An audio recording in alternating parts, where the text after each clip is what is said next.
The row house had learned how to wait. It sat behind iron gates at the edge of Brookside, Connecticut, large enough to be noticed but quiet enough to be ignored. The stone facade still held its color. The windows were intact. The hedges were trimmed by a landscaping crew that arrived once a month, did their work without asking questions, and left without ringing the bell. From the outside it looked maintained. From the inside it felt paused. Neighbors had theories. They always did. Some said the owner died overseas. Others claimed lawsuits chased him out of the country. A few swore the house was part of a legal dispute that never ended. Over the years, the stories softened, blurred, lost their edges. New families moved in. Old ones stopped caring. But the house remembered everything.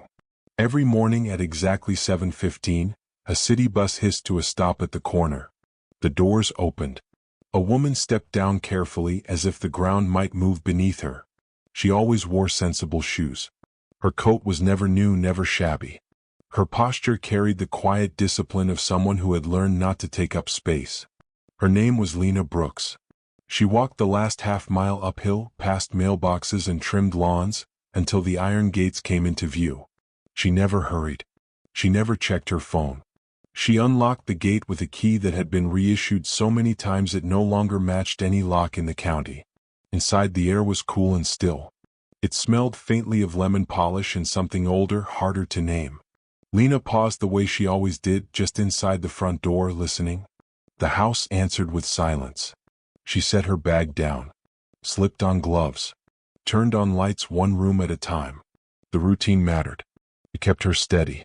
The living room first, then the study, the kitchen last. She wiped surfaces that didn't need wiping, straightened furniture no one had touched. She worked with the calm precision of someone doing more than cleaning. She was maintaining a boundary. There were rooms she did not enter. The west hallway remained closed. The upstairs bedroom at the end of the hall stayed locked. No one had told her to avoid them. She simply had. The neighbors never saw her face clearly. To them, she was just the woman who took care of a house no one lived in. They didn't know she could tell you where the floor creaked near the stairs, or which drawer in the study stuck unless lifted first, or which window rattled slightly when the wind came from the north. They didn't know that some nights, long after her shift ended, she woke up thinking she'd heard shouting. On that Thursday afternoon, the sky sat low and gray, the kind of light that flattened everything it touched.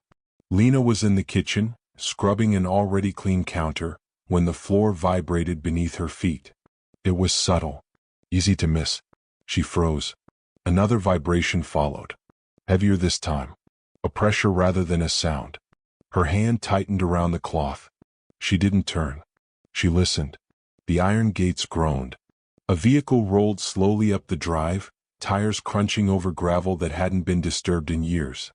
Lena's heart began to beat in a way she hadn't felt in a long time. Measured, insistent, wrong. The engine cut off. Silence returned, thicker than before. She stared at the window above the sink, at her own reflection. The lines at the corners of her eyes looked deeper in this light. She looked like someone who had learned how to keep secrets by keeping still. The front door opened. Not abruptly. Not carelessly.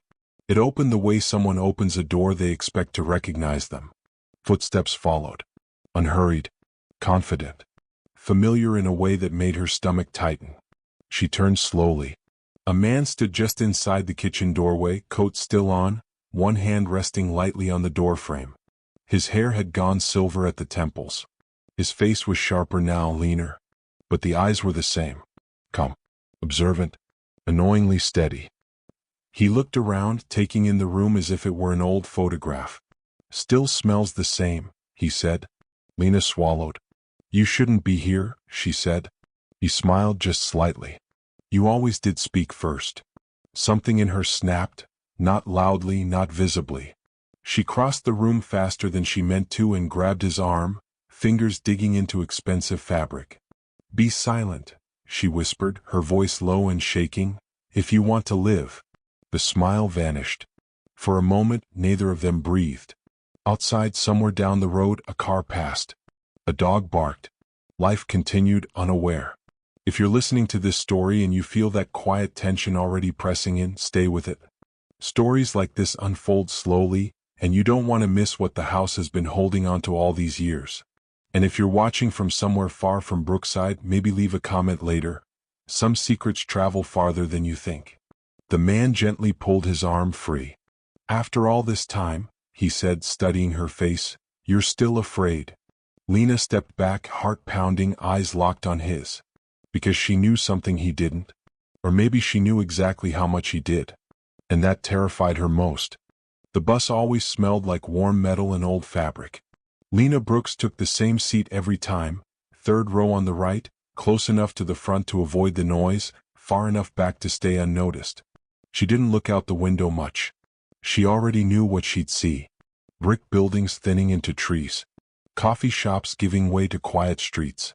The slow climb toward neighborhoods where houses sat farther apart and people waved less. She kept her purse on her lap, one hand resting on it, fingers curled around nothing. Her thoughts stayed practical. What needed cleaning? What needed fixing? What could wait another week? That morning, though, her routine felt off. She'd barely slept. Every time she closed her eyes, she saw the kitchen again. The doorway. The man who wasn't supposed to exist anymore. The way his eyes had sharpened when she spoke those words she'd never meant to say out loud again. Be silent if you want to live. The bus hissed to a stop. Lena stood, thanked the driver out of habit, and stepped down onto the sidewalk. The air was cold enough to sting her cheeks. She pulled her coat tighter and started walking uphill. She'd lived in Brookside long enough to know where she fit. Not inside the big houses. Not in the town meetings. She existed in the margins, on sidewalks, in kitchens, behind closed doors. People like her learned quickly how to observe without being observed. That skill had kept her employed. It had also kept her quiet. When she reached the iron gates, she hesitated. The lock was still warm, as if it had been touched recently. That shouldn't have mattered. But it did. Inside, the house felt different. Not louder. Not brighter. Just occupied. Lena set her bag down and stood still, listening. No footsteps. No voices. Stillness again. But it wasn't the same stillness as before. This one felt alert. She moved room to room, slower than usual. In the living room, she noticed a faint indentation on the couch cushion. In the study, a chair had been pulled back slightly, not enough for someone careless, but enough for someone who expected to return. She swallowed. It wasn't fear exactly. It was recognition. People thought she stayed because she needed the money. That wasn't wrong. But it wasn't the whole truth. Lena stayed because the house gave her structure. Because it demanded focus. Because as long as she kept it running, the past stayed contained. Her phone buzzed in her pocket. She ignored it. By late morning, she'd worked herself into a rhythm. The sound of the vacuum steadied her breathing. The repetitive motions gave her mind something to cling to. For a moment, she almost believed she could keep going like this, cleaning around a man who had returned from the dead, pretending that time worked in straight lines. The phone buzzed again. She stopped this time. Pulled it out. A missed call from her daughter. Lena stared at the screen longer than necessary. Her kids were grown now. Jobs. Apartments. Lives that didn't include their mother's daily routines. She'd worked hard to keep them separate from this place. From these people. She called back. Mom, her daughter said. I just wanted to check in. You sounded weird yesterday. I'm fine, Lena said quickly. Too quickly. There was a pause on the line. You sure? Yes, Lena said, forcing a small laugh. Just tired. They talked about nothing for a few minutes. Weather. Or a neighbor's dog. When the call ended, Lena leaned against the counter, phone still in her hand. Eleanor's voice drifted up from memory, precise and calm. If you speak, your children won't forgive you. Lena closed her eyes. In the afternoon, she heard movement upstairs. Her heart jumped. She stood frozen at the bottom of the stairs, listening. A door opened. Then another. Footsteps crossed the hall she avoided. She should announce herself. She knew that. Instead, she stayed silent. The footsteps stopped. A shadow appeared at the top of the stairs. Lena looked up. Calvin Rowe rested one hand on the banister, watching her like he was trying to place her in a story he hadn't finished reading. You still clean the same way, he said. Like you're afraid the walls are listening. She didn't answer. You never told anyone, he continued. Did you? Her throat tightened. Because the truth was she'd told no one. And the man standing above her didn't yet understand why that silence had kept him alive. No one in Brookside said Calvin Rowe's name out loud anymore. They used other words instead. The former owner. That situation. Back when the house was active. Conversations bent around the absence like a table missing a leg. People leaned. Adjusted. Pretended not to notice. Lena noticed. She noticed the way the mail carrier still slowed down at the gates, even though there hadn't been personal mail in years. She noticed how the landscapers never went near the west side of the house, even when the hedges grew uneven. She noticed the way real estate agents changed the subject whenever someone asked about the property's history. Silence wasn't empty. It was curated.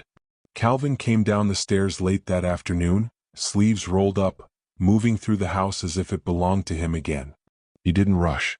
He didn't ask permission. He walked like a man reclaiming ground he'd never surrendered. Lena stayed in the kitchen, hands steady, eyes forward. You don't have to hover, he said, stopping near the doorway. I'm not going to break anything. She kept wiping the counter. I'm serious, he added. You look like you expect me to disappear. I expect you to leave, Lena said. He smiled faintly. You always were practical. That word, always, landed heavier than he meant it to. She had spent years training herself not to react. Not to flinch. Not to let expressions betray thoughts. But hearing him speak as if nothing fundamental had changed made something tighten in her chest. People still talk about you, she said without looking at him. Do they? He asked. Not by name. He leaned against the counter, arms crossed. That's progress. You think this is funny? She asked. No, he said after a moment. I think it's efficient. She finally turned to face him. You don't understand what that silence cost. His eyes sharpened. I understand more than you think. They stood there, the space between them crowded with things neither wanted to say yet. Calvin glanced around the kitchen at the clean surfaces, the order, the care. You stayed, he said. Most people would have run. Someone had to keep the place from falling apart, Lena replied. That's not why you stayed. Her jaw tightened. Before she could answer, the front doorbell rang. The sound cut through the house like a crack in glass. Lena's heart jumped. No one rang that bell. Not anymore. Calvin looked toward the hallway. Are you expecting someone? No, she said quickly. They listened. The bell rang again, longer this time. Calvin moved first. Don't, Lena said, reaching out, fingers brushing his sleeve. He stopped. Looked down at her hand. Then at her face. You're still protecting something, he said quietly. The bell rang a third time. Lena's pulse roared in her ears. Every instinct screamed that whoever stood on the other side of that door did not belong in this story. Not yet. I'll get it, she said. Calvin stepped aside, but his eyes followed her. She walked the length of the hallway slowly, each step measured. The house seemed to lean in, waiting. When she opened the door, a delivery man stood on the porch holding a clipboard. Package for Calvin Rowe, he said. The name hung in the air, naked and exposed. Lena felt the world tilt. Calvin appeared behind her. That's me. The delivery man handed over a small box, got a signature, and left without a second glance. Lena closed the door carefully. Calvin turned the box over in his hands. No return address. He frowned. You didn't order anything? She asked. He shook his head. He set the box on the entry table but didn't open it. Not yet. Funny thing about silence, he said almost to himself. It gives people time to plan. Lena watched the box like it might start breathing. Because whoever sent it knew he was back. And they knew exactly how to make him remember why he'd left in the first place. The car appeared at the gate just after noon. Lena noticed it before she saw it. The faint crunch of gravel. The low vibration traveling through the ground, up her legs into her chest. She paused mid-step in the hallway, one hand still gripping the edge of the cleaning cart. That sound did not belong here. She moved toward the front window and peered through the sheer curtain. A black sedan sat just inside the gate, Engine idling, windows tinted dark enough to hide whoever was inside. It wasn't flashy. No chrome. No plates that stood out. It looked like the kind of car people didn't remember after it passed them on the road. Calvin came up behind her without speaking. "You expecting another delivery?" he asked. "No," Lena said. Her mouth felt dry. "No one comes here." They watched together as the driver's door opened. A man stepped out, mid-40s maybe, average height, wearing a dark jacket that didn't quite fit the weather. He stood still for a moment, scanning the property like he was counting exits. Then he reached back into the car. Lena's fingers curled into the curtain. A second man stepped out. Younger. Broader shoulders. He moved with the loose confidence of someone who had been told exactly where to go and what to do. Calvin exhaled slowly. "That's not curiosity," he said. "That's intent." The gate began to close behind the car, metal groaning softly as it slid into place. "They shouldn't be here," Lena whispered. Calvin glanced at her. "Do you recognize them?" "No," she said. And then after a beat, "But I recognize the type." The doorbell rang. "What?" "Twice." Lena flinched. Her heart hammered so hard she could feel it in her throat. Every instinct told her to stay quiet, to let the house swallow the sound the way it had swallowed so many others. Calvin didn't move toward the door. He didn't move at all. "Who knows I'm back?" he asked calmly. Lena shook her head. "I didn't tell anyone." "I believe you," he said. "That's what worries me." The bell rang again, longer this time. Insistent. Calvin stepped away from the window. "Stay back," he said, already moving down the hallway. "No," Lena said, grabbing his arm. "You don't understand how this works." He looked at her hand on his sleeve, then at her face. "Then explain it to me." "There are people," she said quietly, "who only show up when they think the story is about to change." The bell rang a fourth time. Calvin gently removed her hand. "Then let's hear what version they're selling." He opened the door. The older man smiled immediately, wide and practiced. "Mr. Rowe. Good to see you back on your feet." Calvin didn't return the smile. "You are." "Friends," the man said. "Or at least we used to be." The younger man stayed silent, eyes scanning past Calvin into the house, lingering a little too long on the hallway. "You're trespassing," Calvin said. The older man chuckled. "Technically we were invited. By history." Lena stood a few steps back, invisible again, exactly where she was expected to be. The men barely glanced at her. "We heard you were back in town," the older man continued. "Thought we'd stop by before things got complicated." Calvin crossed his arms. "Complicated how?" The man's smile tightened. "Old agreements have a way of resurfacing." "I don't remember making any," Calvin said. "That's the thing about agreements made when people aren't fully present," the man replied. Lena felt a chill creep up her spine. Calvin's jaw clenched. "You should leave." The younger man finally spoke. "With respect, sir, that wouldn't be smart." Calvin laughed once, sharp and humorless. "You're standing on my property telling me what's smart?" The older man raised a placating hand. "No need for hostility. We just wanted to remind you that certain events were handled delicately. Quietly. People were protected." Lena's breath caught. Protected. That was the word Eleanor always used. "And if I start asking questions?" Calvin asked. The older man's eyes flicked toward Lena, then back to Calvin. "Then some people might find themselves remembered." The silence that followed felt heavy enough to crack. Calvin stepped forward, forcing the men back onto the porch. "Get off my property," he said, "before I call the police." The older man nodded slowly as if expecting that answer. "Of course. Just think carefully before you start opening boxes." His gaze drifted past Calvin into the house toward the entry table. Then he turned and walked back to the car. The gate closed behind them with a dull clang. Inside, the house felt colder.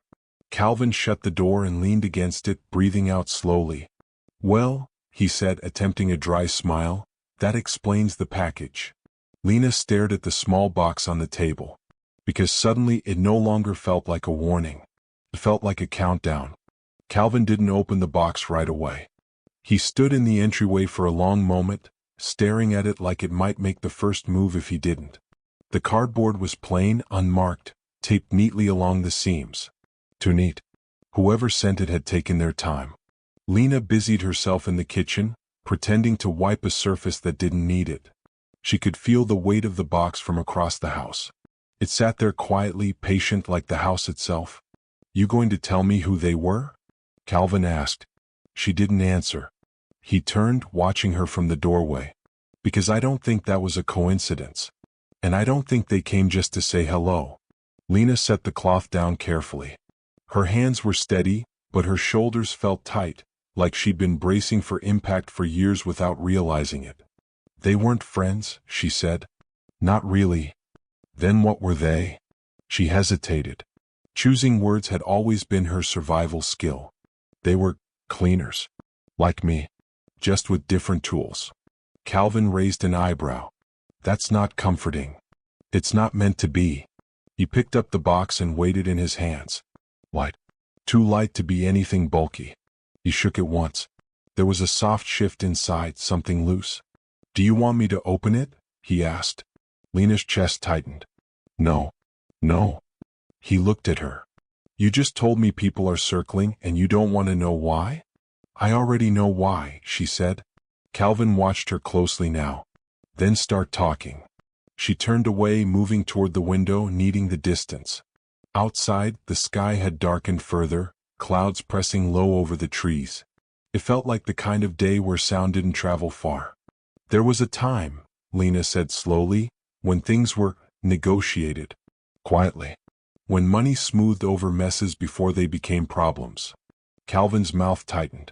"You're saying someone paid to keep things quiet?" "I'm saying," she corrected, "that people made sure the story stayed simple." He set the box down on the table with a soft thud. "And I was part of that story." "Yes. But I didn't agree to it." She finally looked at him. "You weren't asked." That landed harder than either of them expected. Calvin dragged a hand through his hair. "So what now? Someone shows up, warns me not to dig, sends me mystery packages like we're in some kind of bad thriller." Lena gave a short, humorless breath. "If it were a thriller, there'd be rules. This was real." He studied her face, searching for something: fear, guilt, relief. He found all three tangled together. "You told me to be silent," he said quietly. "Back in the kitchen." "Why?" She closed her eyes. "Because silence had kept everyone alive. Because the wrong word at the wrong time had once destroyed a family. Because she had learned that truth didn't protect people. Timing did. Because," she said, choosing honesty where she could, "someone is always listening." The house creaked softly as if agreeing. Calvin let out a breath and picked up the box again. "I'm opening it." Lena took a step forward. "Calvin." "It's already here," he said. "Whatever's inside isn't going away." He peeled back the tape slowly. The sound seemed too loud in the quiet house. He lifted the lid and looked inside. His face changed. Not shock. Not fear. Recognition. Lena's stomach dropped. "What is it?" He didn't answer right away. He reached in and pulled out a small, outdated flash drive. Scuffed. Cheap. The kind you'd get in bulk. Along with it, a folded piece of paper. Calvin unfolded the note. "Read it once. Then again." "What does it say?" Lena asked, her voice barely above a whisper. Calvin looked up at her, eyes darker now, focused in a way she hadn't seen before. "It says," he replied slowly, "you were never supposed to remember." Lena felt the floor tilt beneath her. Because memory was the one thing they'd all been trying to outrun. And now someone was daring Calvin to catch up. Calvin didn't plug the flash drive in right away. He carried it with him into the study, the room that still smelled faintly of old books and leather. Dust lay thin on the shelves, disturbed only where Lena had cleaned out of habit. He set the drive on the desk, next to a framed photo turned face down years ago and never flipped back. Lena lingered in the doorway. "You don't have to watch," he said without looking at her. "I do," she replied. He nodded once, accepting that. The laptop on the desk was new. Someone, his lawyers probably, had made sure the house was functional before he arrived. Calvin opened it, waited for it to wake, then hesitated with the drive between his fingers. "You said people were listening," he said. "You still believe that?" "Yes." He glanced at the ceiling, at the corners of the room. "Then we'll keep it simple." He plugged the drive in. For a moment nothing happened. Then a single folder appeared on the screen. No title. No date. Inside were video files. Calvin clicked the first one. The footage was grainy, taken from a high angle. The timestamp in the corner flickered, partially corrupted. It showed this study years ago. The furniture was the same. The light was different. Warmer. A younger Calvin sat behind the desk, rubbing his temples. Eleanor stood across from him, arms folded, posture rigid. Lena felt her breath catch. She hadn't known there were cameras in here. The video had no sound, but the body language told its own story. Eleanor leaned in, said something sharp. Calvin shook his head. Reached for a glass on the desk. Lena's chest tightened. She remembered that glass. Calvin leaned closer to the screen. "That's the night," he said quietly. The video jumped. Now Julian stood in the room, shoulders tense, hands clenched at his sides. His mouth moved rapidly, his face flushed. Calvin rose from his chair. Eleanor stepped back, just slightly, positioning herself near the edge of the frame. The next few seconds played out faster than Lena's memories, but heavier.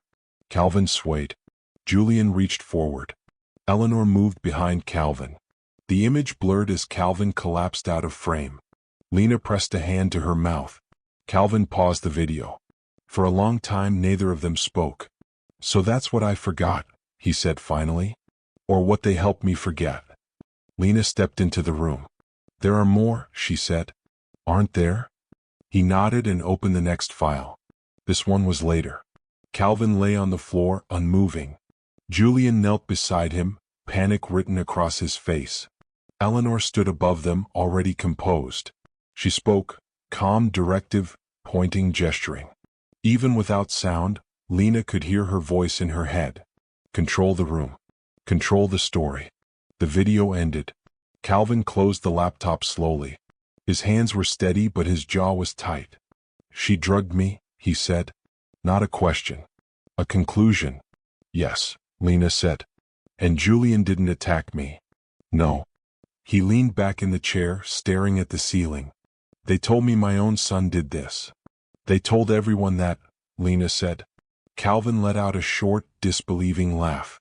"I spent years thinking I deserved what happened. Thinking I'd driven him to it." Lena's voice softened. "You weren't the one driving." He turned to her then.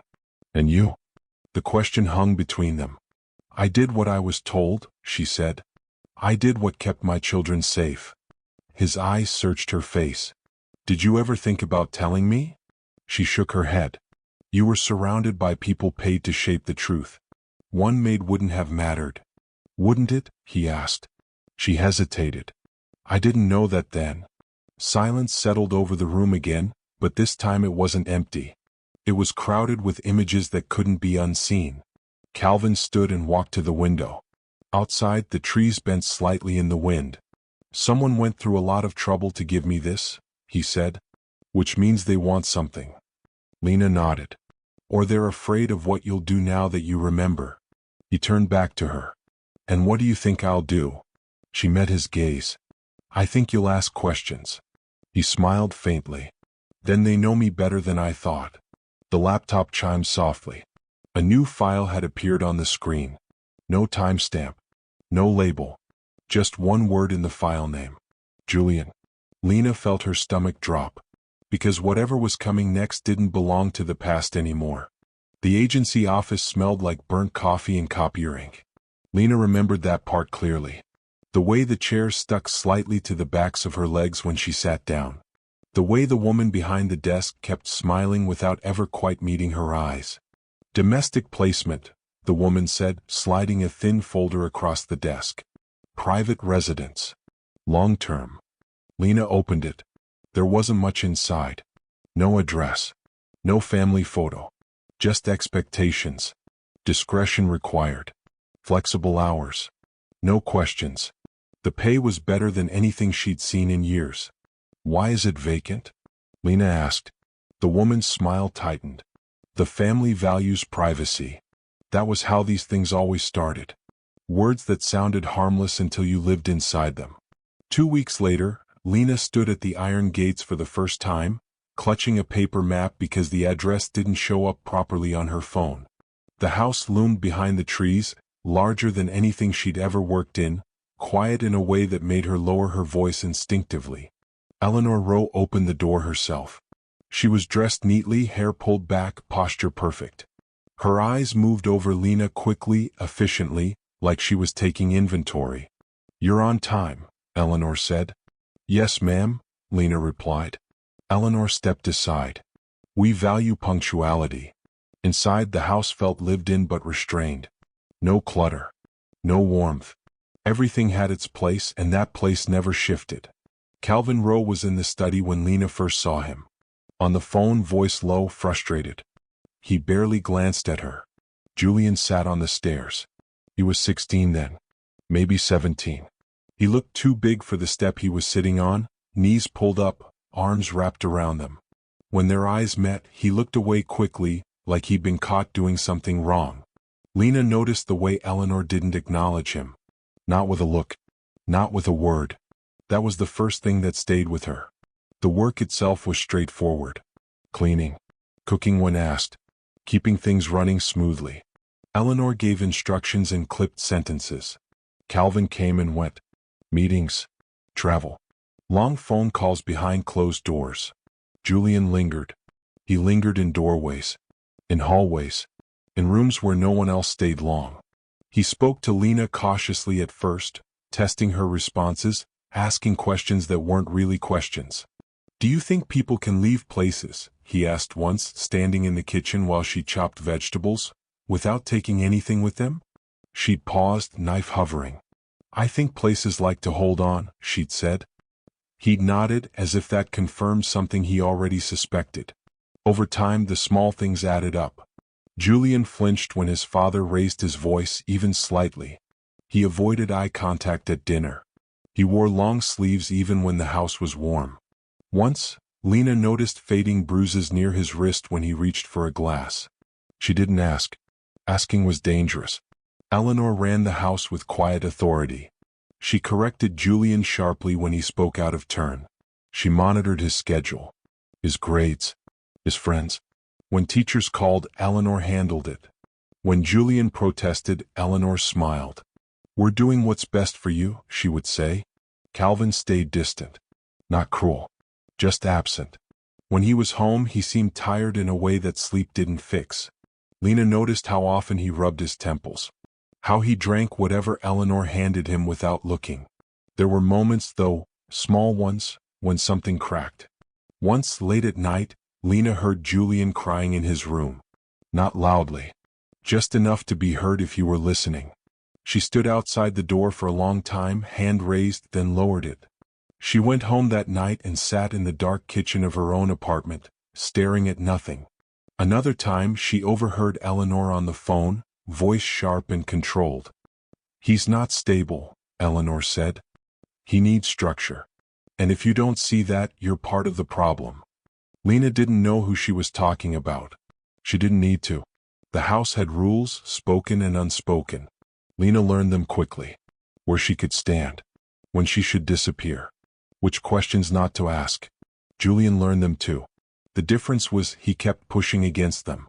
One evening, Lena found him in the study, standing near the desk, hands clenched. "She's lying," he said as soon as he saw her. "About what?" Lena asked carefully. "About everything." She glanced toward the hallway, heart racing. "You shouldn't say things like that." He laughed softly. "That's what she says too." Footsteps sounded upstairs. Julian stepped back, mask sliding back into place just as Eleanor appeared in the doorway. Her eyes flicked between them.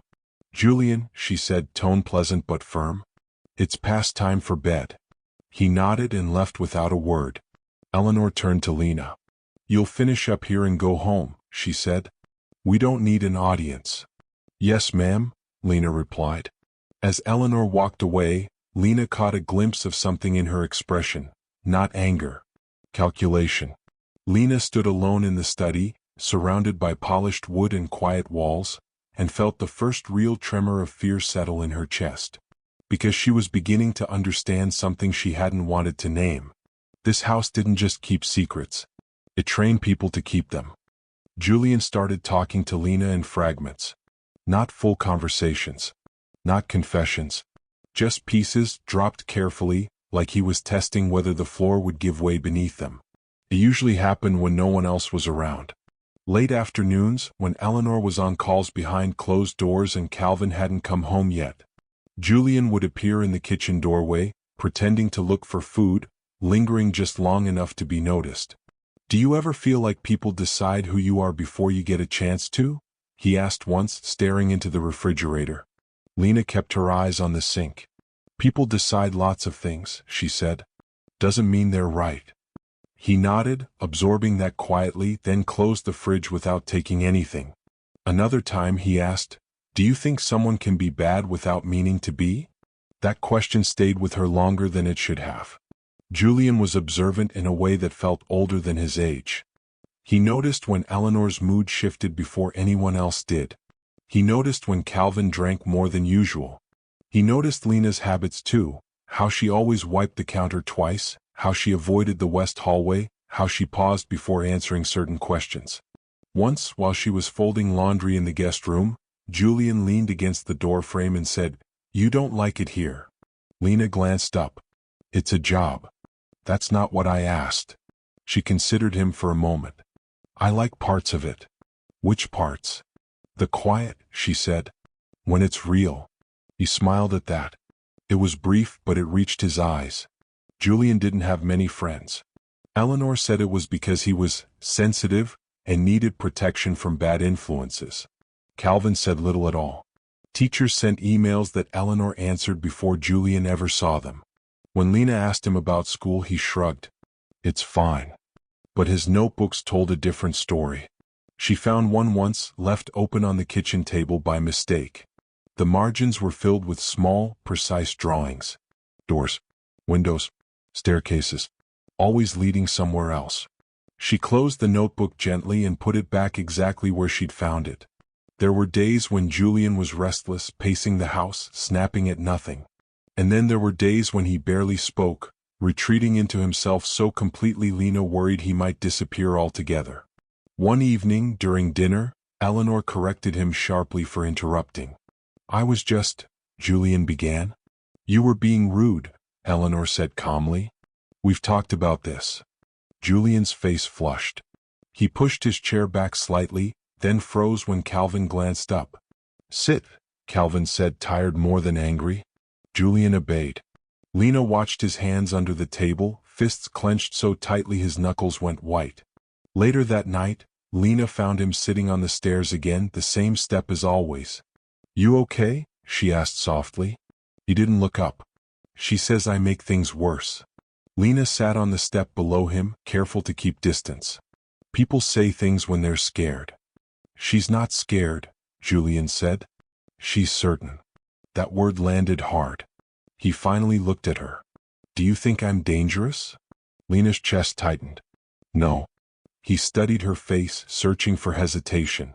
Finding none. "Then why does she keep telling people I am?" Lena didn't have an answer that wouldn't hurt.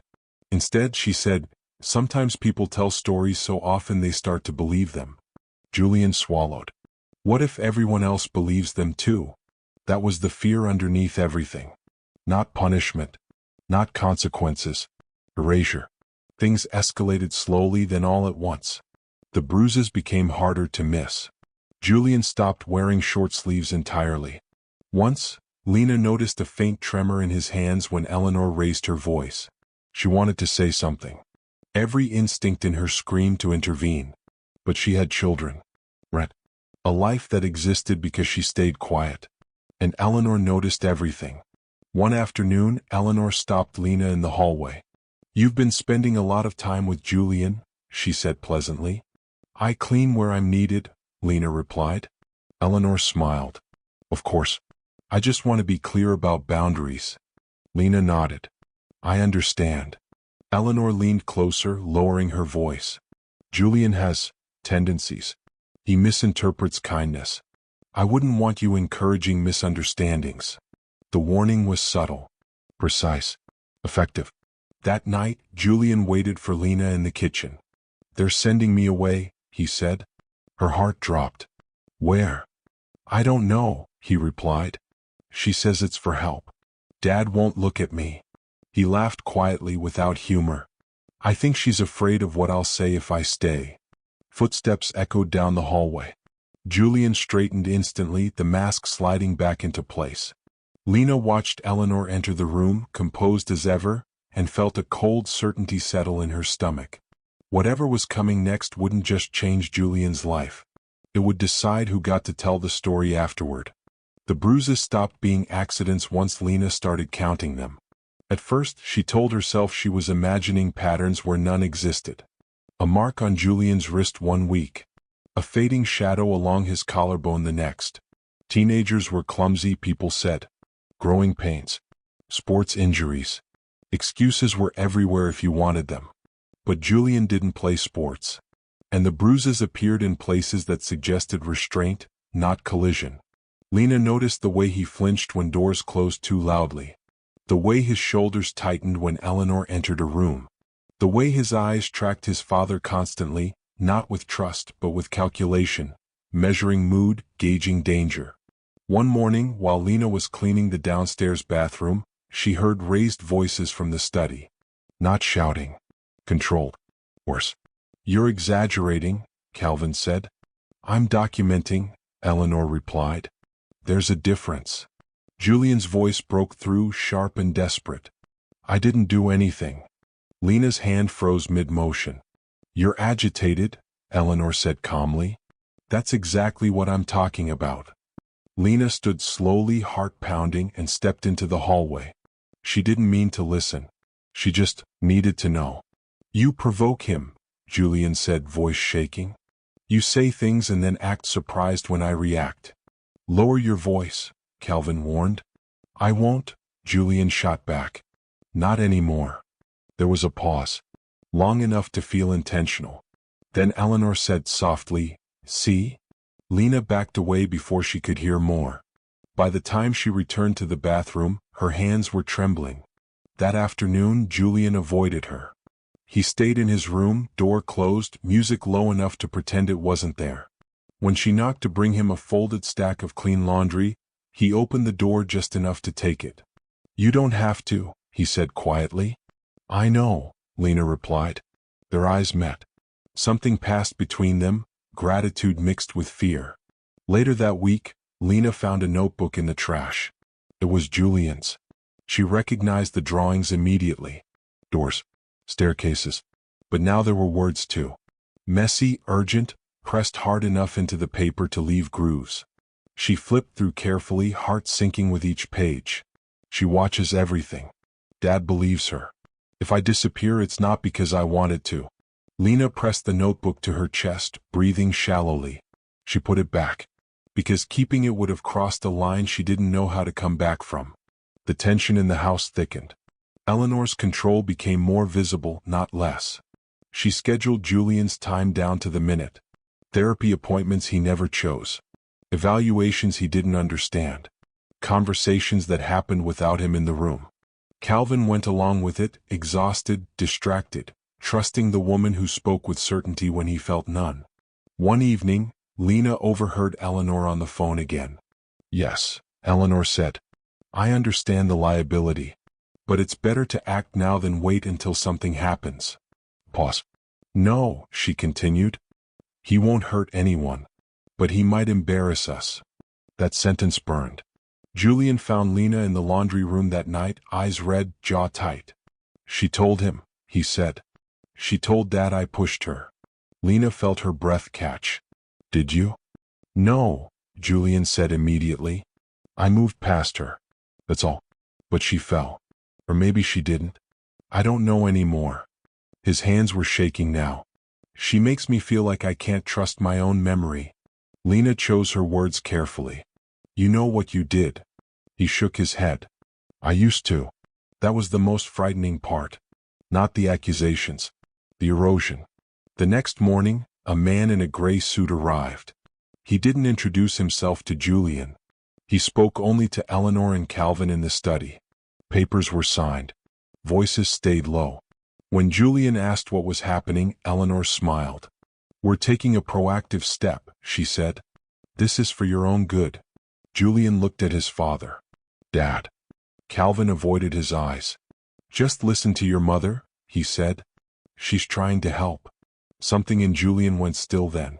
Not calm. Resigned. Lena watched from the hallway as Eleanor placed a hand on Julian's shoulder. Her grip was light, almost affectionate. "We'll pack tonight," Eleanor said. "You leave in the morning." Julian didn't argue. He turned and walked up the stairs slowly, like someone counting steps they might never take again. Lena stood alone in the hallway, the house suddenly too quiet, and realized something with sickening clarity. Whatever Eleanor had planned was already in motion. And once Julian walked out that door, the truth would walk out with him. The morning Julian was supposed to leave arrived too quietly. No shouting. No last-minute arguments. Just the soft hum of the refrigerator and the muted sound of Eleanor moving through the house with purpose. She wore a pale blue blouse, pressed and calm like this was any other weekday. Lena woke before her alarm. A tight feeling sat in her chest, heavy and restless. She lay still, listening. Julian's door hadn't opened yet. Downstairs, Calvin's car keys clinked against the counter. Coffee poured. A chair scraped. Ordinary sounds, pretending nothing was wrong. Lena dressed quickly and went to the kitchen. Eleanor looked up and smiled, warm and polite. "Good morning, Lena." "Good morning," Lena replied, forcing her voice steady. Calvin stood by the sink, staring out the window. He looked older today. Smaller somehow. "Julian's still asleep," Eleanor said casually. "I'll wake him in a minute." "I can do it," Lena offered. Eleanor paused just long enough to make it noticeable. "That won't be necessary." Lena nodded and stepped back. Her hands clenched at her sides. A few minutes later, Julian came downstairs with a duffel bag slung over his shoulder. His eyes were shadowed, his face unreadable. He didn't look at anyone at first. Then his gaze found Lena. There was something different in it. Not fear this time. Determination, sharp and quiet. She held his stare, wishing she could say something, anything, that would stop what was happening. Breakfast was barely touched. Eleanor checked her watch twice. Calvin cleared his throat more than once but never spoke. The man in the gray suit arrived again, right on time. He introduced himself as Mr. Halvorson. His voice was smooth, practiced. He shook Calvin's hand, nodded to Eleanor, and ignored Julian completely. "Transportation is ready," he said. Julian stiffened. "Transportation to where?" Eleanor answered without hesitation. "A residential evaluation center. Temporary. Structured." Julian laughed once, sharp and humorless. "You mean locked?" Eleanor sighed as if disappointed. "This attitude is exactly why we're doing this." Julian turned to his father. "Dad, you can't actually be okay with this." Calvin opened his mouth, closed it, looked at Eleanor. "I just want what's best," he said quietly. "Your mother's done the research." Julian nodded slowly. "Right. Of course she has." He stepped toward the door, then stopped. "Can I say goodbye?" he asked. Eleanor hesitated, then gestured toward the living room. 5 minutes. Julian walked past her and straight toward Lena instead. "Laundry room," he said under his breath as he passed. Lena followed without thinking. The door closed behind them. The hum of the dryer filled the silence. "They're not evaluating me," Julian said immediately. "They're erasing me." Lena swallowed. "I know." He pulled something from his pocket. A folded piece of paper, creased and worn. "It's the name of the place," he whispered. "I looked it up last night. People go in and don't come back the same." Lena took it, her fingers brushing his. "Julian." "If anything happens," he interrupted, voice low and urgent, "if I disappear or they say I'm unstable or dangerous, don't believe them." Her eyes burned. "I won't." He searched her face like he was memorizing it. "You see me, right?" "Yes," she said. "I see you." Footsteps approached. Eleanor's voice floated down the hall. time. Julian exhaled slowly. Then promise me one thing. Anything. Don't forget what this house is really like. I won't, Lena said, her voice breaking despite her effort. Julian gave a small smile. Good. Because someone has to remember. They stepped back into the hallway. Eleanor waited by the door, keys in hand. Her smile didn't reach her eyes. Julian walked past her without another word. At the doorway he turned once more and looked at Lena. Not for comfort. For confirmation. She nodded. The door closed behind him with a soft, final click. Lena stood there long after the car pulled away, the house settling back into its polished silence. In her pocket her phone buzzed. A message from an unknown number. If you want the truth about Eleanor, stop pretending you're invisible. Lena stared at the screen, heart racing. Because for the first time it felt like the house had noticed her too. Lena didn't sleep. Every creak of the house felt intentional. Every shadow looked like it was listening. She lay on her bed with the phone glowing in her hand, rereading the message for the 10th time. If you want the truth about Eleanor, stop pretending you're invisible. The number had no name. No photo. Just a string of digits with a local area code. She typed 3 words. Who is this? The message showed delivered. No reply came. Downstairs, the house breathed its usual calm. Eleanor's voice drifted faintly from the living room, low and controlled. She was on the phone. Lena couldn't make out the words, but the tone was familiar. The tone Eleanor used when things were going exactly as planned. Lena slipped out of bed and cracked her door open. The hallway lights were off. Eleanor liked it that way at night. Electricity builds bad habits, she once said. Lena moved slowly, barefoot on carpet, every step measured. At the top of the stairs, she crouched and listened. Yes, he's en route, Eleanor was saying. No resistance. He finally understood. Pause. I don't need reassurance, Eleanor continued. I need follow-through. Lena's stomach twisted. She backed away quietly and returned to her room. Her hands shook as she closed the door. Her phone buzzed again. You shouldn't be awake. Her breath caught. How do you know that? She typed. 3 dots appeared. Disappeared. Then reappeared. Because Eleanor hates surprises. And you're one.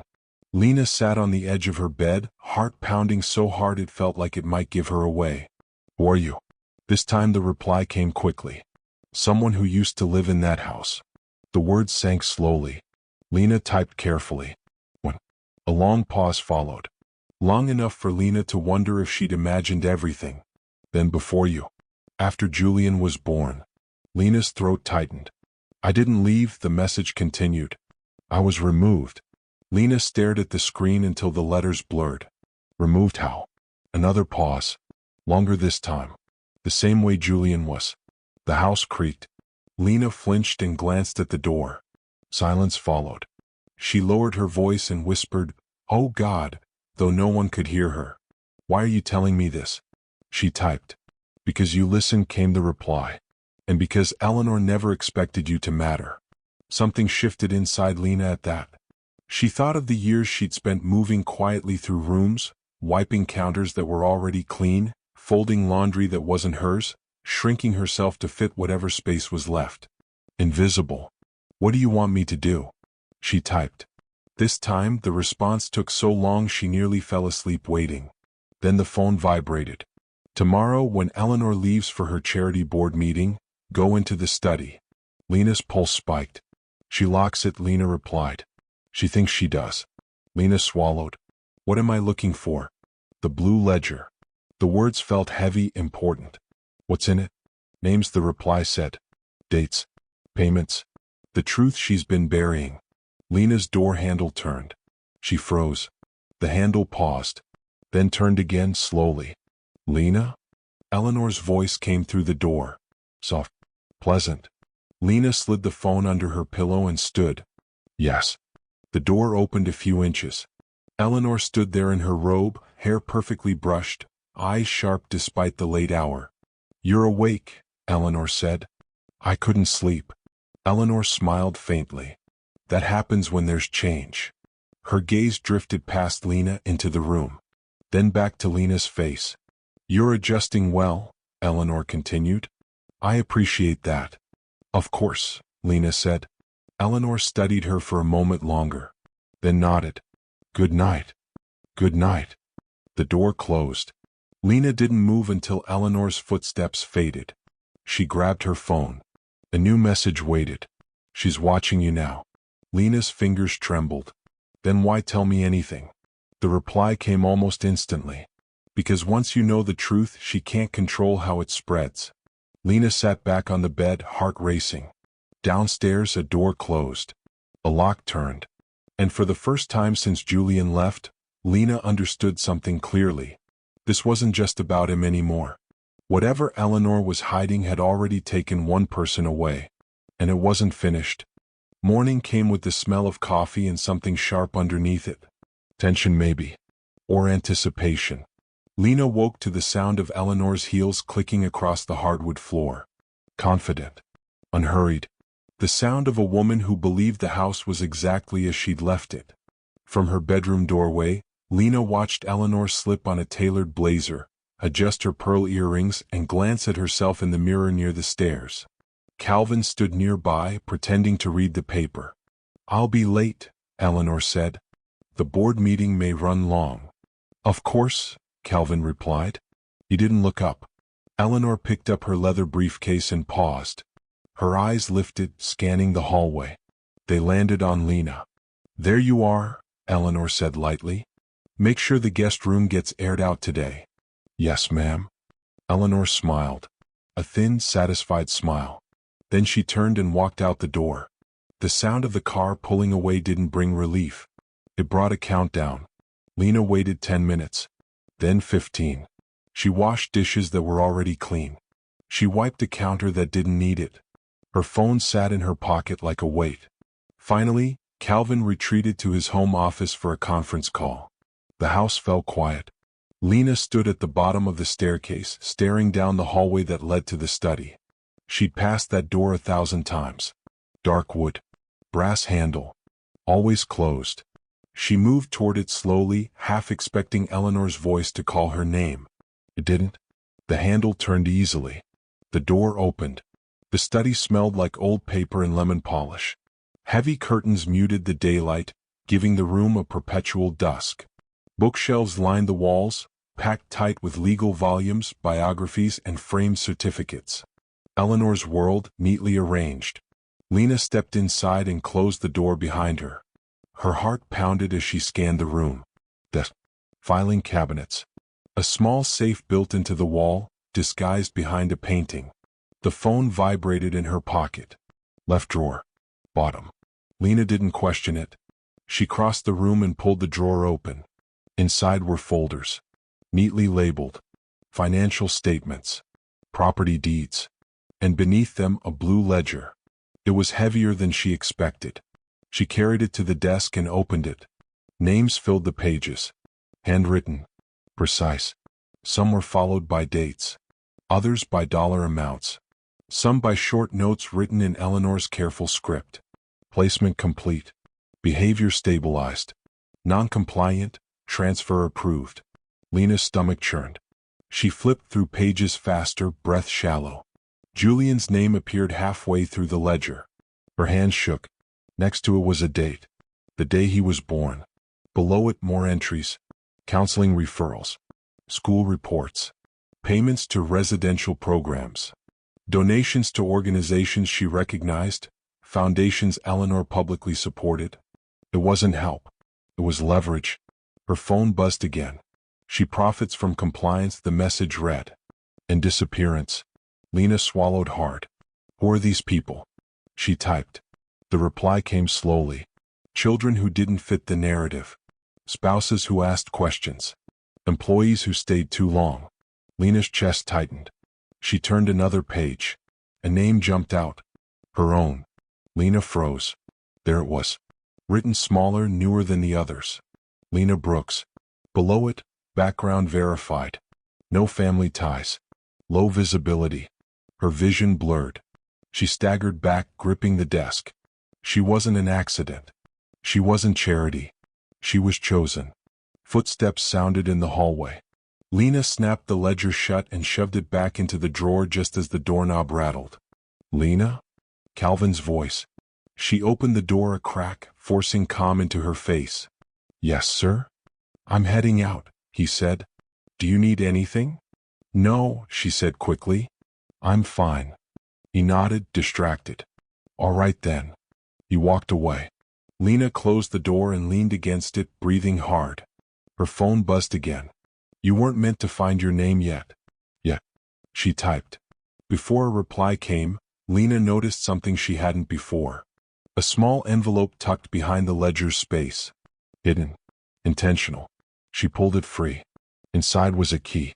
And a slip of paper with an address handwritten on it. Not local. And a date.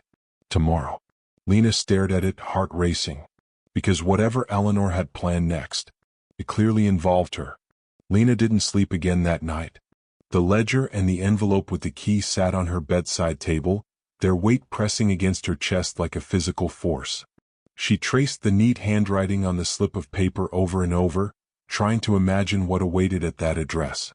It was hours before the sun's pale light spilled into the room that she finally forced herself up. Her apartment felt smaller than ever. She dressed quietly, grabbed a light jacket, and slipped the key into her pocket. The ledger remained hidden under the bed, too obvious to carry around. By the time she reached the car, her mind was a cyclone. Thoughts of Eleanor. Thoughts of Julian. Thoughts of all the other children whose names she had seen, some she didn't recognize, some she did. Their faces floated before her like ghosts in the rearview mirror. The drive was long and silent, the roads gradually shifting from the familiar suburban grid into winding back roads and stretches of forested highways. Lena didn't recognize the town she was entering. The GPS wasn't helping.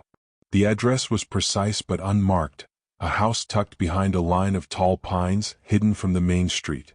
When she finally arrived, the house loomed, unassuming yet imposing in the quiet morning. The siding was faded, the windows dusted with age. A single mailbox leaned slightly to one side. Nothing screamed wealth, control, or danger, but Lena knew better. She parked and stepped out, key clutched tightly. Her shoes made soft sounds on the gravel driveway. The wind carried a faint chill, brushing against her neck. A squirrel darted across the yard. For a moment it was almost normal. Almost safe. The front door was heavy. She slid the key into the lock and turned it. It clicked easily. Inside, the air smelled faintly of must and cedar. Dust motes drifted in the narrow shafts of sunlight coming through the windows. Lena moved cautiously, her ears straining for any sound. The house was empty. Or at least it appeared empty. She followed the creaking hallway, her steps careful, until she reached a small room tucked behind the kitchen. It looked like a study once lived in, books, papers, and a desk that had clearly seen years of use. A faint layer of dust covered everything, except a single file folder on the desk. Lena approached it slowly. The folder contained more ledgers, older, faded, each page filled with neat handwriting. Names, dates, placements, evaluations, transfers. She flipped through the pages and froze. Some of the names were familiar.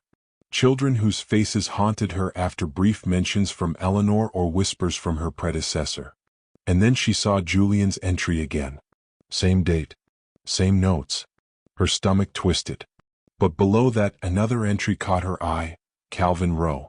Not Julian. Not a child. Payment verified. Compliance maintained. Observation ongoing. Lena's hands trembled. She almost dropped the folder. This isn't just about the kids, she whispered to herself. It's everyone. A soft noise behind her made her spin around. No one. Her pulse spiked. The house seemed suddenly alive with quiet whispers she couldn't place. Then the old phone on the desk buzzed. She jumped, heart racing, and picked it up. A single message appeared on the screen. They know you're here. Move carefully. Lena froze, realizing she wasn't just uncovering secrets. She had stepped into a trap deliberately laid. The ledger, the key, the address, all of it pointed to something bigger. Something Eleanor had orchestrated from the shadows. And now Lena was part of it. A creak above her made her heart stop. Footsteps. Slow. Measured. She wasn't alone. And whoever, or whatever, was upstairs, she realized had been waiting. Her phone buzzed again. "Do not make a sound. Not yet." The words were simple, but the fear behind them was palpable. Lena pressed herself against the wall, the folder clutched to her chest, and waited, knowing that the next moment could change everything. Because at this point, Eleanor's reach extended far beyond the house she thought she knew. And Lena was only just beginning to see it. Lena held her breath until her lungs burned. The footsteps upstairs stopped. For a long moment, there was nothing but the faint tick of a wall clock and the low hum of the refrigerator behind her. The house felt like it was listening, waiting to see if she would betray herself with a sound. Her phone vibrated softly in her hand. Basement door. End of the hall. Go now. She didn't question it. Lena moved slowly, each step deliberate. The hallway stretched longer than it should have, shadows pooling at the edges. The basement door was narrow and painted white, its handle worn smooth from use. She opened it. Cool air rushed up from knowing darkness. The smell hit her next, damp concrete and something metallic beneath it. The stairs creaked as she descended. She winced with every step, pausing when the sound echoed too loudly. At the bottom, she flicked on the light. The basement was unfinished. Bare bulbs. Cinder block walls. Shelving units lined with dusty boxes labeled in Eleanor's handwriting. Dates. Initials. Cities. Lena's stomach turned. She opened the nearest box. Inside were manila folders, each thick with documents. Psychological evaluations. Court filings. Consent forms signed by people who looked confused even in ink. Not criminals. Not threats. Just inconvenient. Her phone buzzed again. These are the ones who resisted. Lena flipped through another folder and froze. A photo slipped out. It showed a teenage girl sitting on a hospital bed, eyes hollow, wrists wrapped in gauze. The name on the back made Lena's chest tighten. The same name that had texted her. "This is you," Lena typed with shaking fingers. "No," came the reply. "This is who I was after." Lena leaned against a shelf, struggling to breathe. "Where are you now?" she typed. The response took longer than before. "Close, but not safe." A sharp noise echoed above them. A door slamming. Footsteps again, faster this time. Lena killed the basement light and crouched behind the shelves, heart pounding so hard it felt visible. The footsteps stopped at the top of the stairs. Someone stood there. She could hear breathing. Slow. Controlled. The light flicked on. Lena pressed a hand over her mouth. A silhouette appeared at the top of the steps. Not Eleanor. The figure was broader. Taller. A man. He descended halfway, scanning the room. "Hello," he called softly. "Lena?" Her blood ran cold. She recognized the voice. "Mr. Halvorsen." "I know you're down here," he said calmly. "You don't need to hide." Lena stayed frozen. He sighed, like someone disappointed by a child's behavior. Eleanor really does choose the quiet ones. Makes it harder when they start asking questions. Her phone buzzed, painfully loud in the silence. "He won't hurt you yet." "Yet." Lena typed blindly. "He needs permission." Halvorsen took another step down. "You weren't supposed to come here," he said. "But curiosity always wins eventually." Lena's mind raced. The shelves. The boxes. The proof. She couldn't leave it behind. A box scraped softly as she shifted. Halvorsen stopped. "There you are," he said. Lena bolted. She ran past him, heart screaming in her ears, darting up the stairs 2 at a time. Halvorsen lunged but missed, his fingers grazing her sleeve. She burst through the basement door and sprinted down the hallway. "Stop!" he shouted, the calm gone now. The front door loomed ahead. She reached it, yanked it open, and collided with someone standing outside. Strong hands grabbed her shoulders, steadying her. "Easy," a familiar voice said. Lena looked up. "Calvin." Her mind reeled. "You, what are you?" Behind her, Halvorsen appeared in the doorway, breathless but smiling. Calvin's grip tightened. "I told her not to wander," Calvin said quietly, not looking at her. Lena's heart shattered at the sound of resignation in his voice. "You knew," she whispered. Calvin finally met her eyes. "I tried not to," he said. But Eleanor doesn't leave room for denial. Halvorsen stepped closer. We should go, he said. She'll be wondering why we're late. Calvin nodded. Lena struggled, panic breaking through. Julian, where is he? Halvorsen smiled thinly. Safe. For now. Lena felt the walls closing in. Her phone buzzed one last time. Remember this moment, the message read. It's when you stop being invisible. Calvin guided her toward the car. The door opened. And as Lena was pushed inside, she realized the second truth she'd been avoiding. Eleanor didn't just control people. She collected them. And now she had decided Lena belonged to her. The car ride was quiet in the worst possible way. No radio. No small talk. Just the sound of tires against pavement and Lena's pulse thudding in her ears. Calvin drove. Halvorsen sat in the passenger seat, relaxed, one arm resting near the window like this was a casual errand. Lena sat in the back. She stared straight ahead, afraid that if she looked at either of them, something inside her would crack too loudly to take back. They didn't bind her hands. They didn't threaten her. That scared her more than anything else. Where are we going? Lena asked finally. Calvin's jaw tightened. Halvorsen answered instead. Home, he said. For now. Lena laughed once, sharp and hollow. That place stopped being a home a long time ago. Halvorsen glanced at her in the mirror. Homes are defined by structure, not comfort. Calvin flinched at that just slightly. They pulled into the familiar driveway as dusk settled over the house. The lights were already on inside. Warm. Inviting. Like nothing had changed. The front door opened before they reached it. Eleanor stood there. She wore a cream-colored dress and a calm smile, like she'd been waiting for guests to arrive for dinner. Her eyes flicked briefly to Halvorsen, then Calvin, then settled on Lena. There you are, Eleanor said gently. I was starting to worry. Lena didn't respond. Eleanor stepped aside. Come in. You must be exhausted. Inside, the house smelled like roasted chicken and rosemary. The table was set. Candles lit. Everything deliberate. Lena felt dizzy. Calvin guided her to a chair at the table. She didn't resist. Her legs felt numb. Halvorsen took a seat across from her. Eleanor poured herself a glass of water and sat at the head of the table. I'm disappointed, Eleanor said calmly, but not surprised. Lena met her gaze. You put my name in that ledger. Yes, Eleanor replied easily. You planned this, Lena said. From the beginning. Eleanor tilted her head. I planned contingencies. You exceeded expectations. Something about that made Lena's skin crawl. You isolate people, Lena said. You label them unstable. You move them out of sight. Eleanor dabbed her lips with a napkin. I provide solutions when systems fail. Julian isn't a problem to solve, Lena snapped. For the first time, Eleanor's expression hardened. Julian is my son, she said. And my responsibility. Calvin stared down at his plate. You broke him, Lena said quietly. Eleanor leaned forward.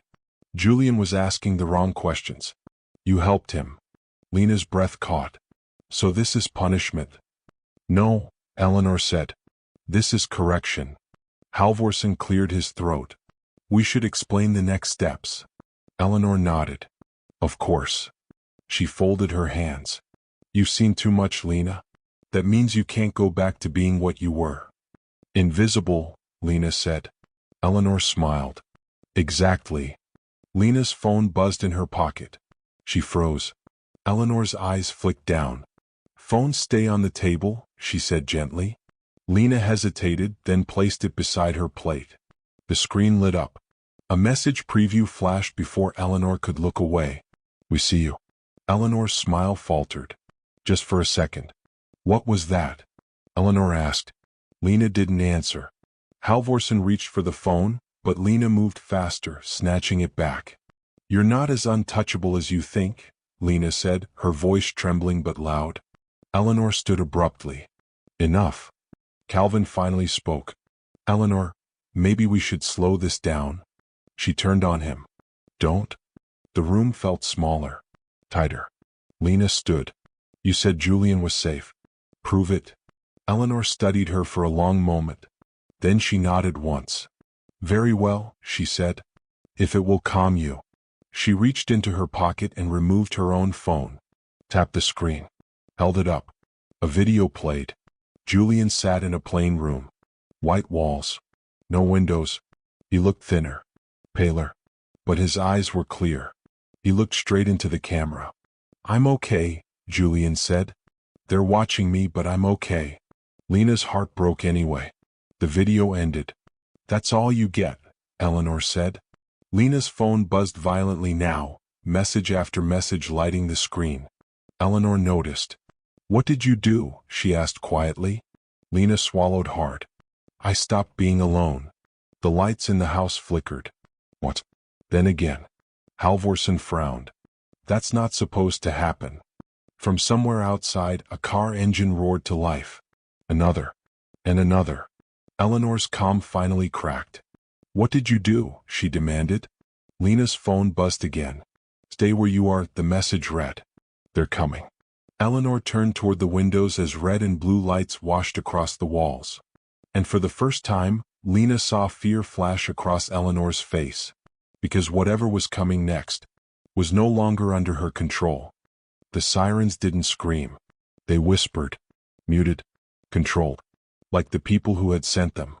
Red and blue lights slid across the walls in slow pulses, turning the dining room into something unreal. Eleanor stood frozen, her hands still wrapped around her phone. Halvorsen was already moving, calculating, stepping toward the back hallway. Stay calm, he said quietly. This can still be managed. No, Eleanor replied. Her voice was sharp now, stripped of its softness. Nothing happens in this house without my consent. Calvin stood slowly, chair scraping the floor. His face had gone pale. Eleanor, who did you make angry? Before she could answer, a knock came at the door. Not loud, not aggressive, confident. Eleanor straightened her spine and smoothed the front of her dress. I'll handle this. Lena watched her walk to the door, the woman she'd known unraveling with every step. The house felt different now. Exposed. The door opened. Two men stood on the porch. Dark jackets. No visible badges. Calm eyes. Mrs. Rowe, the taller one said. We'd like to speak with you. Eleanor smiled. About what exactly? About the children you placed into private custody without court oversight, the man replied. And the financial incentives tied to those placements. Eleanor's smile thinned. You'll need warrants. The second man held up a folder. We have them. Eleanor glanced back into the house. Her eyes met Lena's. Something unspoken passed between them. Then Eleanor laughed. Softly. How unfortunate. Halvorsen stepped forward. Gentlemen, there seems to be a misunderstanding. The taller man cut him off. Mr. Halvorsen, you're also named. Halvorsen stopped. Silence stretched. Calvin sank back into his chair, hands shaking. Oh God. Lena's phone buzzed again. Do not speak unless asked. Watch everything. The men stepped inside. Their presence changed the air. They moved with purpose but not urgency, like they had all the time in the world. We're going to ask you some questions, one of them said to Eleanor. You're not under arrest. Yet. Eleanor folded her arms. I've done nothing illegal. The man nodded. That's what everyone says at this stage. They turned to Lena. And you are? Lena Brooks, she said, her voice steady despite the storm inside her. How long have you lived here? 5 years. What was your role? Lena hesitated, then said it. Domestic help. Observer. Insurance. Eleanor's head snapped toward her. Excuse me? Lena met her gaze. That's what you called it. In the ledger. The man raised an eyebrow. Ledger. Eleanor's composure cracked again. She's confused. She's been under stress. Lena reached into her pocket and pulled out her phone. Her hands shook, but she didn't stop. I have photographs, Lena said. Documents. Names. Dates. Payment trails. She looked at Eleanor. And I have witnesses. Eleanor's laugh came out brittle. Witnesses? You think anyone will stand against me? The front door opened again. A woman stepped inside. Older than Lena. Scar on her cheek. Calm eyes. Lena's breath caught. "You," she whispered. The woman nodded. "Hello, Lena." Eleanor stared at her. Color drained from her face. "You're not supposed to be here."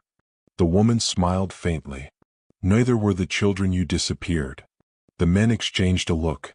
"Ma'am," one said to Eleanor, "we're going to need you to come with us." Eleanor straightened. "I want my lawyer." "You'll have one," he replied, "after we secure the premises." They moved past her. Eleanor turned slowly to Calvin. "You let this happen." Calvin looked up at her, eyes wet. "You stopped letting me choose a long time ago." She turned to Lena. Her voice dropped. "Dangerous. You think this ends me?" Lena swallowed. "I think it ends your silence." Eleanor leaned in close. "You have no idea what you've started." Lena didn't look away. "Neither did you." Hands touched Eleanor's arms. Firm. Professional. As she was escorted toward the door, Eleanor's gaze lingered on Lena. Not angry. Calculating. "I always said you were observant," she said softly. "I should have trusted my instincts." The door closed behind her. The house exhaled. Sirens faded. Calvin collapsed into a chair, sobbing quietly. The woman with the scar turned to Lena. "Julian's been moved," she said. "Protective custody." Lena's knees nearly gave out. "Is he?" "He's alive," the woman said. "And he asked for you." Lena pressed a hand to her mouth. The men began sealing rooms, photographing documents, bagging evidence. The house was no longer Eleanor's. But Lena knew something wasn't finished. Her phone buzzed one more time. This was only the first door, the message read. "Eleanor doesn't work alone." Lena stared at the screen as the lights dimmed back to normal. Because even as Eleanor was taken away, the silence she left behind felt temporary. The house didn't feel empty after Eleanor left. It felt watched. Agents moved room to room, quiet and efficient, their voices low, clipped. Drawers opened. Cabinets emptied. Evidence bags rustled. Every sound echoed longer than it should have, like the walls were memorizing what was being taken.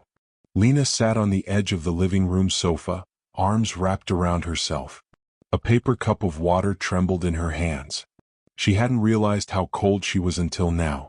Across the room, Calvin sat slumped in an armchair, staring at nothing. His eyes were red, unfocused. A man asked him questions gently. Calvin answered when he could. When he couldn't, he just shook his head. The woman with the scar, her name was Ruth, sat beside Lena. "You did good," Ruth said quietly. Lena shook her head. "I didn't do enough." Ruth studied her for a moment. "You did what you could while surviving. That counts." Lena stared toward the hallway that led to the study. "How long have you been watching her?" "Too long," Ruth replied. "Not long enough." Lena hesitated. "You said you were removed." Ruth nodded. "I was 19. Labeled unstable. My parents believed her. She had letters. Evaluations. Doctors on her payroll." "Julian," Lena whispered. "He's stronger than she thought," Ruth said. "Because you were there." Lena swallowed. "Where is he now?" Ruth's gaze softened. "Safe. For the moment." That phrase again. "Safe, for the moment." An agent approached. "Miss Brooks? We'll need a formal statement." Lena nodded and followed him into the dining room. The table where Eleanor had served dinner hours ago was now covered in folders and evidence markers. The candles had burned down to waxy stubs. She sat and began from the beginning. Not the day she arrived. The years. The small things. Eleanor's rules. The isolation. The quiet punishments that looked like concern from the outside. How Julian learned to speak in glances. How Calvin learned to disappear in plain sight. As Lena spoke, she realized something unsettling. None of it sounded dramatic. It sounded organized. When she finished, the agent closed his notebook slowly. "You understand this may take years," he said. "Trials. Appeals." "I understand," Lena said. "What about afterward?" he asked. "Do you have somewhere to go?" Lena paused. She'd never been asked that before. "I'll figure it out," she said finally. The agent nodded. You're free to leave tonight if you wish. Free. The word felt fragile. Outside, night had fully settled. The yard was crowded with vehicles. Neighbors stood at a distance, whispering, phones raised. Lena stepped onto the porch. The air felt different. Lighter. Or maybe she was. Her phone buzzed. A number she recognized now. They're already spinning it, the message read. Mental health advocate under investigation. Troubled staff member retaliates. Lena exhaled slowly. I expected that, she typed. Good, came the reply. Because the next part requires patience. She glanced back at the house. The windows glowed softly, unfamiliar without Eleanor inside them. What's the next part? Lena asked. The reply took longer than usual. Survival in daylight. A car pulled up at the curb. Ruth stepped out and gestured to her. Come on, Ruth said. You shouldn't stay here tonight. As Lena walked down the steps, she felt something twist in her chest. What if she gets out? Lena asked quietly. Ruth didn't hesitate. Then she won't find you the way she used to. They drove away from the house, past the gates, past the road where Lena had first arrived years ago with a single suitcase and no questions. Her phone buzzed again. Julian wants to see you tomorrow. Lena closed her eyes, relief crashing through her so hard it almost hurt. Tomorrow. For the first time it didn't feel like a threat. But as the car disappeared into traffic, Lena looked out at the dark city and knew something else too. Eleanor had built her life on influence, not isolation. And people like that didn't fall quietly. Somewhere, someone was already deciding how to replace her. The visitation room smelled like disinfectant and old coffee. Lena noticed it immediately, the way the air felt scrubbed clean of anything human. The walls were a dull beige, the kind meant to calm people down but somehow doing the opposite. A single table sat in the center, bolted to the floor. 2 plastic chairs faced each other. Julian was already there when Lena walked in. He stood up so fast his chair scraped loudly. He looked thinner than she remembered. His hair had been cut too short, uneven at the edges. But his eyes were still sharp. Watching. Alive. For a second, neither of them moved. Then Julian crossed the space between them and hugged her, hard and unfiltered. Lena wrapped her arms around him and felt the truth in his bones, the proof that he was real, that this wasn't another carefully edited video. You came, he said into her shoulder. I said I would, Lena replied.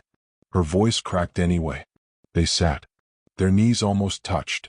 A man in a dark jacket leaned against the wall near the door, pretending to read something on his tablet while listening to everything. Julian noticed him too. He always noticed. They didn't tell me it was you at first, Julian said quietly. They said a witness. Lena smiled faintly. That's one word for it. Julian's mouth twitched. Then his expression darkened. They asked me about the ledger. Lena's chest tightened. What did you say? The truth, he replied. What I knew. What I didn't. What I suspected. He paused. And what she made me doubt. Lena reached across the table and took his hand. He didn't pull away. They tried to convince me I imagined things, Julian continued. That my memory was unreliable. That I was angry. You were angry, Lena said softly. Julian nodded. Yeah. But I wasn't wrong. Silence settled between them. Not awkward. Heavy. She used the same language on everyone, Julian said after a moment. Did you notice that? Yes, Lena said. Concern. Stability. Best interest. Julian scoffed. She never talked about love. The guard shifted slightly. Julian lowered his voice. They moved me last night, he said. Different facility. Temporary. That's good, Lena said, though she wasn't sure it was true. It's quieter, Julian continued. But there are others there. Kids who don't know why they're being evaluated. Adults who think they volunteered. Lena felt a chill. She's still connected. Julian nodded. She didn't build all of this alone. Lena hesitated. Ruth thinks there are more names. More houses. Julian leaned back, exhaling slowly. Of course there are.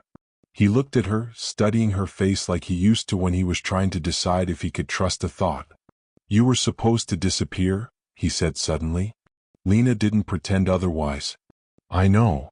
Julian swallowed. That's why she hated you. Lena raised an eyebrow. She hated me? She couldn't read you, Julian said. Everyone else reacted. You absorbed. That scared her. The guard cleared his throat. 5 minutes. Julian leaned forward. There's something else. Lena's heart kicked. What? When they transferred me, Julian said, I overheard a name. Lena held still. Not Eleanor's, he added. Someone she answered to. Lena's fingers tightened around his.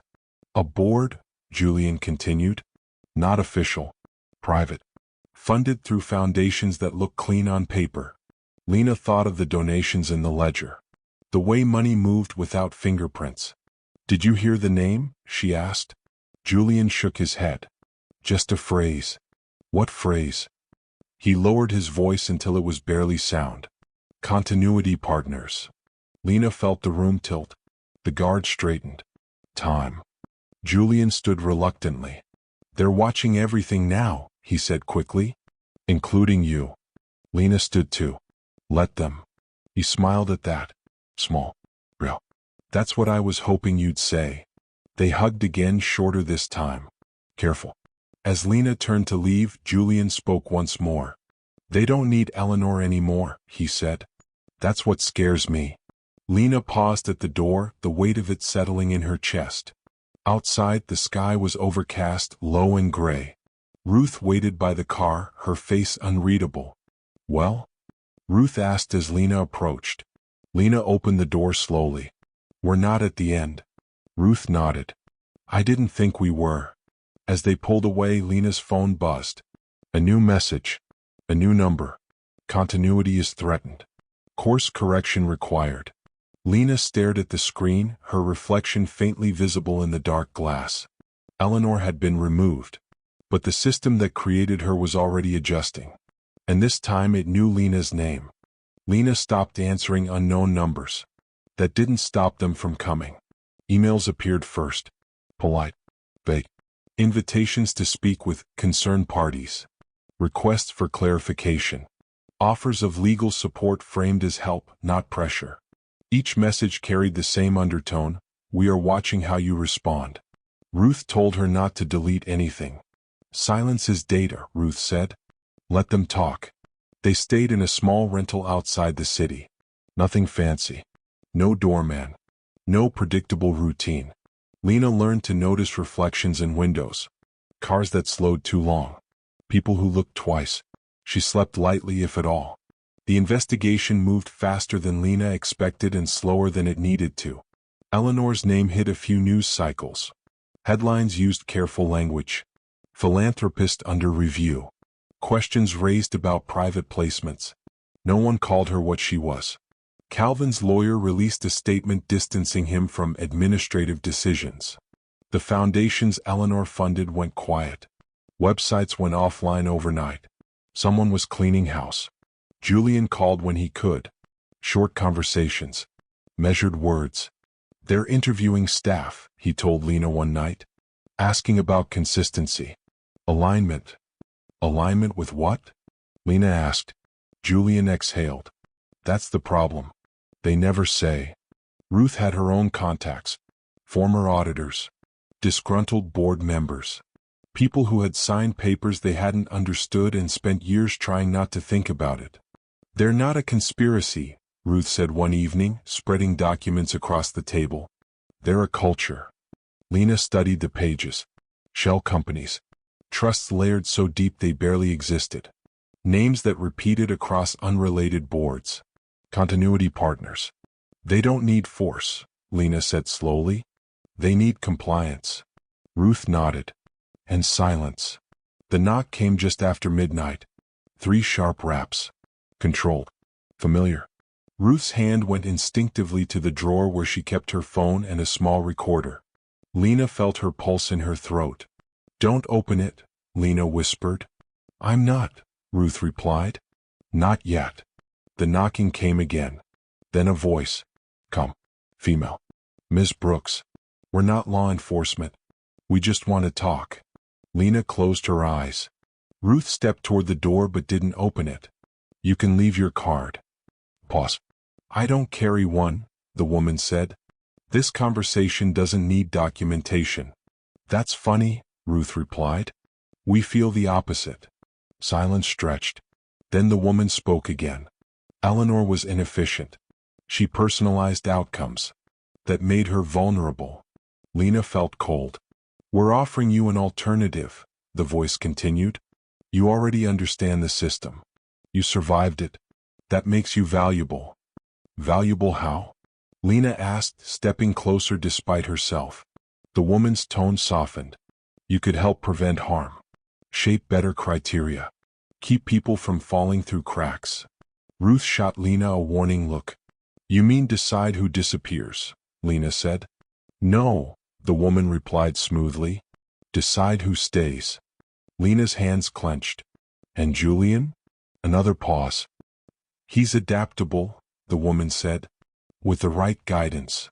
Ruth leaned forward. Get off the property. The woman sighed. This offer won't come again. Lena stepped beside Ruth. Then you should have made a better one. Silence. Footsteps retreated. A car door closed. An engine faded into the night. Lena's legs gave out. She sat hard on the couch, breathing through the tremor running through her. They wanted you to replace her, Ruth said quietly. No, Lena replied. They wanted me to legitimize them. The next morning, Ruth made a call she'd been saving. By afternoon, documents were uploaded. Encrypted. Shared with journalists who did no favors. Lawyers who specialized in institutional abuse. Names attached to patterns. Not a single leak. A flood. Phones rang. Messages exploded. The story shifted from Eleanor to infrastructure. From one woman to a network. That night, Julian called again. They moved me, he said. But not alone. They moved others too. Together. Lena closed her eyes. That's not protection. No, Julian agreed. That's consolidation. Lena stared out the window at the city lights, scattered and fragile. They came to us, she said softly. Julian was quiet for a moment. That means we're closer than they wanted. Lena nodded even though he couldn't see her. Outside, somewhere down the street, a car idled too long before driving on. The system hadn't collapsed, but it had noticed the crack, and it was deciding whether to seal it or crush what made it. The courtroom didn't feel dramatic. That surprised Lena. No shouting. No gasps. Just rows of people sitting very still, like they were afraid sudden movement might change the outcome. Wood benches. Fluorescent lights. The quiet weight of things being decided without ceremony. Eleanor sat at the defense table. She looked smaller than Lena remembered. Not weak. Contained. Her hair was pulled back neatly. Her posture perfect. She didn't look at the gallery. She didn't look at Calvin. She looked straight ahead. Lena sat 2 rows back with Ruth. Julian was there too, flanked by an advocate and a social worker. He wore a plain button-down shirt. His hands rested flat on his knees, like he was grounding himself. When Eleanor finally turned, their eyes met. There was no hatred in her expression. There was recognition. The judge's voice moved through charges and jurisdictions and motions to consolidate cases. Words stacked on words, each one adding weight. Eleanor's attorneys argued nuance, misinterpretation, good intentions. Then the prosecution began laying out patterns. Not stories, systems, ledger excerpts, financial flows, placement records that never passed through courts, testimony from adults who had lost years they couldn't explain, parents who thought they were helping their children, children who had grown up believing something was wrong with them because someone powerful had said so. When Lena was called, the room felt tighter. She walked to the stand and sat. Her palms were damp, her mouth dry. She didn't try to be brave. She told the truth. About being chosen because she had no one who would ask questions. About how silence was rewarded. About how concern could feel like a trap when it was conditional. She didn't look at Eleanor while she spoke. She looked at the judge. At the jury. At the people who needed to hear that harm didn't always announce itself. When she finished, the courtroom stayed quiet. Not stunned. Processing. Julian testified later. He spoke carefully, precisely. He described how doubt was introduced slowly, how it became easier to believe you were broken than to believe your world was lying to you. When he stepped down, Eleanor finally reacted. She whispered something to her attorney. Then she stood. "I want to address the court," she said. There was a murmur. The judge hesitated, then nodded. Eleanor turned. Not to the judge. To the room. "To those who think this is about cruelty," she said calmly, "you misunderstand me. I believed in order. In outcomes. In preventing damage before it spread." She looked at Lena then. "I never thought of myself as a villain," Eleanor continued. "I thought of myself as necessary." The judge cut her off. "That will be enough." Eleanor sat. She didn't resist when the ruling came. No dramatic collapse. No tears. Just a tightening of her jaw as years were named. As oversight was mandated. As assets were frozen. As investigations expanded beyond her. Continuity partners were mentioned out loud for the first time in a public record. That mattered.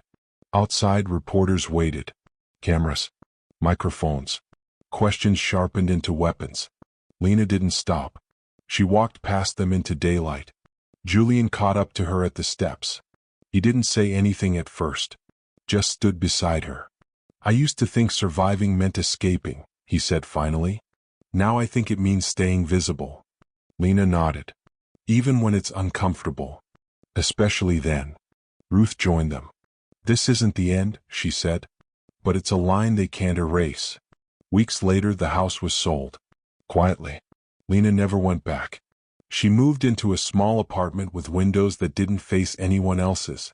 She learned how to choose her own routines. Her own silences. Julian started therapy on his terms. He laughed more than he used to. Sometimes out of nowhere. The messages stopped eventually. Not because the system disappeared, but because it learned resistance was expensive. One evening, Lena sat alone, city sounds drifting in through an open window. She thought about how close she'd come to vanishing without anyone noticing. How many others hadn't been as lucky. She opened her laptop and began writing. Not a statement. Not a report. A record. If you've been listening to this story and it feels uncomfortably real, that's not an accident. These systems don't survive on secrecy alone. They survive on our willingness to look away. If you're still here, still listening, it means you didn't. And sometimes that's how change starts. Quietly. Together.